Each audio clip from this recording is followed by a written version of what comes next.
নমস্কাৰ সকলোকে মোৰ নতুন এটা ভিডিঅ'লৈ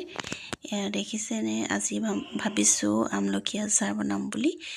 আমলখি মই এদিন ৰ'দত দি ল'লোঁ বইল কৰি পেলাই তাৰ পাছতে পিছদিনাখন আকৌ শুকান জলকীয়া কেইটামান গৰম কৰি লৈছোঁ আৰু এফালে পাঁচফোৰণ অলপ গৰম কৰি লৈছোঁ মই জোখমতে দিয়া নাই মানে খোলা পাঁচফোৰণ এনেকৈ ধনিয়া জিৰা জনি চব এনেকৈ মিক্স হৈ আছে মেথিটো নাই বাৰু তাৰপিছত চফ কেইটামানো দি দিছোঁ এইখিনিও মানে মিক্সিত দি গুড়ি কৰি ল'ম তাৰপিছত কেৰাহীত তেল গৰম কৰি ল'লোঁ তাৰপিছত মছলা আৰু জলকীয়াখিনি একেলগতে পিচি ল'লোঁ মানে কাগজখনতে থৈ দিছোঁ তাৰপিছত আকৌ সৰিয়হ ভিনেগাৰত তিয়াই থৈছিলোঁ এইখিনিও পেষ্ট কৰি ল'ব লৈছোঁ মছলা পিছা বাতিটোতে পেষ্ট কৰিব লৈছোঁ বেছি নহয় সৰিয়হো অকণমান লৈছোঁ মানে আমলখিও কম যিহেতু সেইটো কাৰণে মানে সৰিয়হো বেছি লোৱা নাই অকণমান লৈছোঁ তাৰপাছত সৰিয়হখিনি পিচি ল'লোঁ বেছিকৈ মিহি কৰা নাই অলপ গুটি গুটি হৈ আছে একেবাৰে পেষ্ট কৰি পেলোৱা নাই মানে এইখিনিও তাৰ লগতে মিক্স কৰি দিম তেলটো গৰম হ'লেই এইফালে গেছটো অকণ কমাই লৈছোঁ তেলখিনি অকণমান ঠাণ্ডা অকণ হ'বলৈ দিছোঁ নহ'লে আকৌ আমলখি ফ্ৰাই হৈ যাব একেবাৰে তাৰপিছত লাহে লাহে আমলখি অলপ এডোখৰ দি চালোঁ মানে তেলখিনি তেতিয়া গম পালোঁ আৰু অলপ ঠাণ্ডা আছে একেলগে দি দিছোঁ বাকীবোৰ আমলখিখিনি দি ধুনীয়াকৈ মানে চবতে তেল লগাকৈ মানে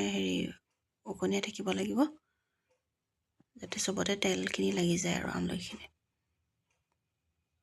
মিক্স কৰি দিছোঁ চব বাকী মছলাখিনি আৰু তাৰপিছত দিম আকৌ তেলখিনি ধুনীয়াকৈ মানে লগাই লৈছোঁ আমলখিখিনিত তাৰপিছত হালধি অলপ দিছোঁ বইল কৰোঁতে মইতো হালধি নিদিলোঁৱেই সেইটো কাৰণে এতিয়া হালধি অলপ দি দিছোঁ হালধিখিনিও ধুনীয়াকৈ মিক্স কৰি দিছোঁ তেলখিনিত লাগিবগৈ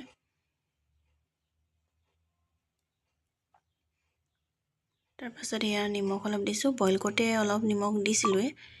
তাৰপিছত আৰু অলপ দি দিছোঁ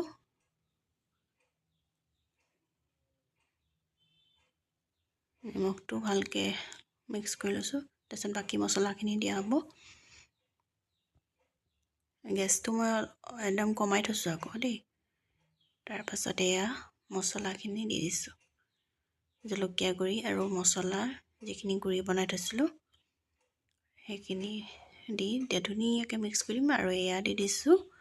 সৰিয়হৰ পেষ্টখিনি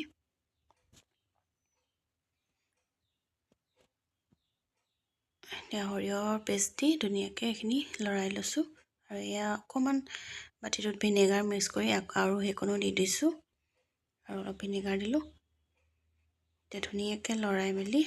আৰু দিবলগীয়া নাই খোৱা এইখিনি ঠাণ্ডা হ'লে বটলত ভৰাই থ'ব পাৰিম এতিয়া ঠাণ্ডা হ'ল বটলত ভৰাই থৈছোঁ চিচাৰ বটল ঘি বটল হয় এইটো ধুনীয়াকৈ মানে ধুই ৰ'দত দি শুকুৱাই ল'ব লাগিব নহ'লে আকৌ অলপ পানী লাগি থাকিলে আচাৰ বেয়া হ'বগৈ দেখিছেনে মানে বটল হ'ল আৰু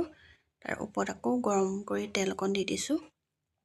মোৰ আচাৰ খাবলৈ ৰেডি হৈ গ'ল